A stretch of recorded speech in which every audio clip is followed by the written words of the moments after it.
You know what? With this video here, I want to give a shout out to my guys at the Wrestling Council for giving me the inspiration of doing this video here. I want to talk about my man Illa the Sandman and my man Mike Knox.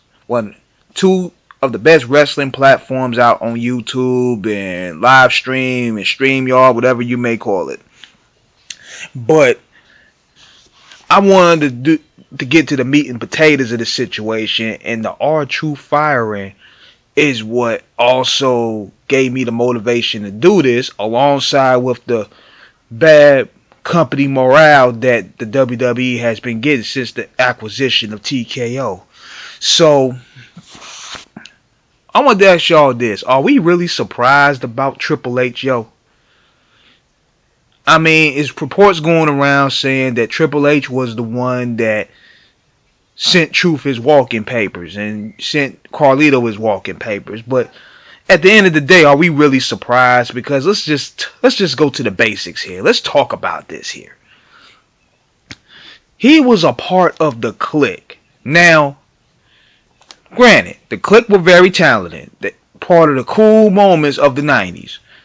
You can't take that from them. Shawn Michaels, possibly one of the best athletes I've ever seen. One of the best wrestlers I ever seen. Razor Ramon, one of the coolest gimmicks I ever seen. The Outsiders changed WCW and brought so much money to the equation. 1-2-3 Kid, X-Pac, whatever you may call him. Very talented individual. Hunter Hearst Helmsley, Triple H, one of the best heels I've ever seen.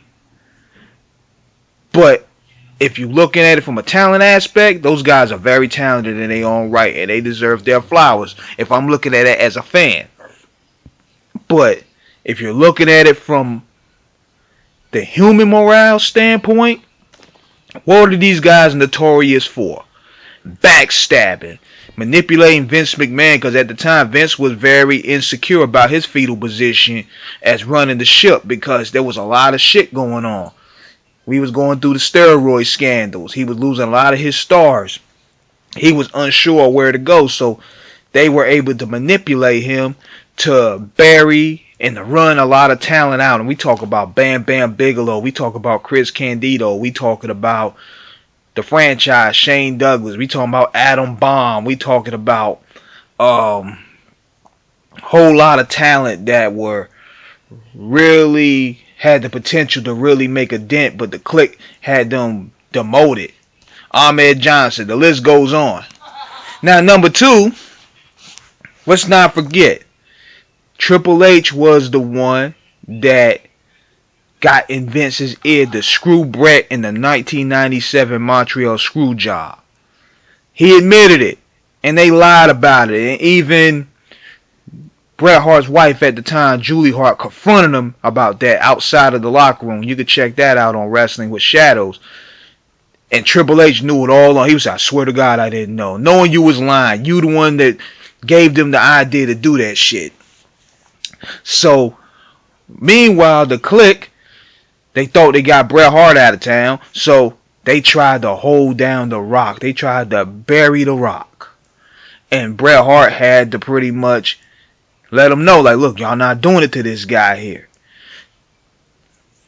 So what happens afterwards? DX becomes very popular after Shawn Michaels, goes do his Clique retirement. Triple H becomes one of the biggest faces of the company. Then he turns heel. And what happens with that? He becomes the Game. Where did he get that gimmick from? He got that from Shane Douglas.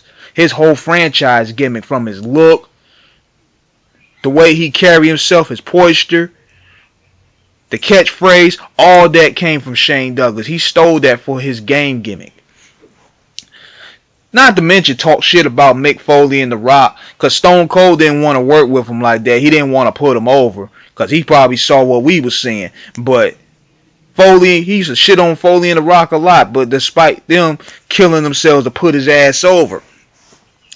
And here's where it gets really juicy right here.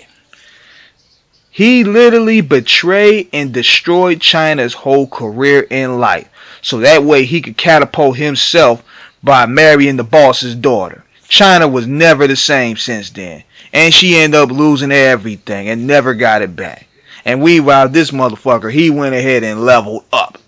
And all the way up to where he is now as being a part of the board. Crazy how life turns out, man. And this what made me stop fucking with Triple H. And you know, we could understand that we could look at angles for what they are. Angles. It's only for television. But this one right here, this made me, I'm not going to lie, I didn't watch WWE for a while after this situation happened. And that's that disgusting angle, that disgusting racist angle with Booker T. Where he was talking about, do that little dance, Book. You and your nappy hair. People like you ain't built to be like champions of this thing. That whole company you came from was a joke. Just burying Booker T, man.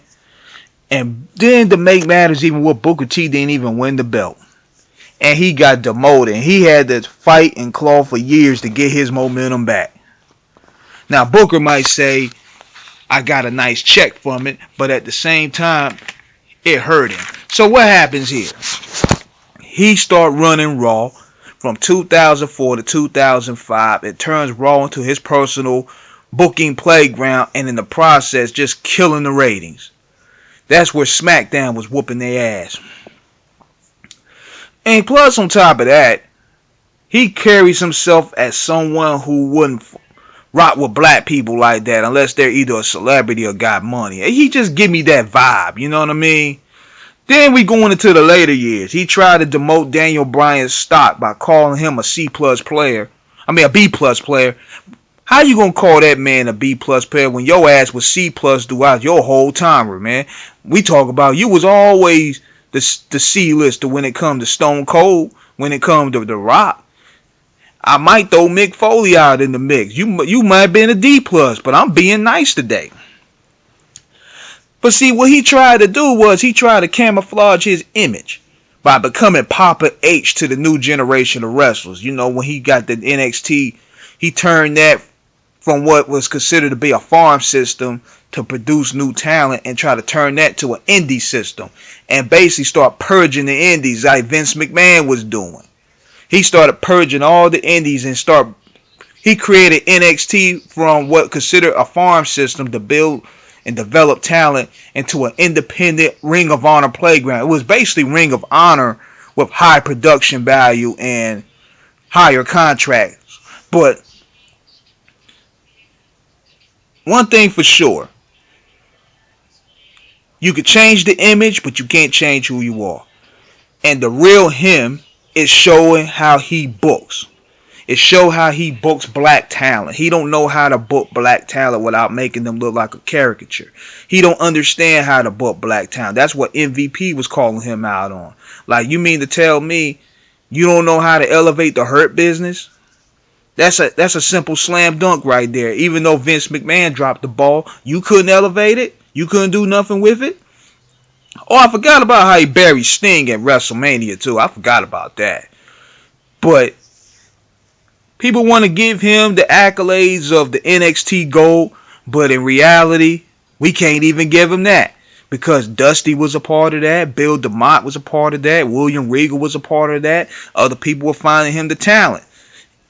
So Trips was basically Master P without Beats by the Pound status. And this is what it's looking like now. You Diddy without the Hitman right now.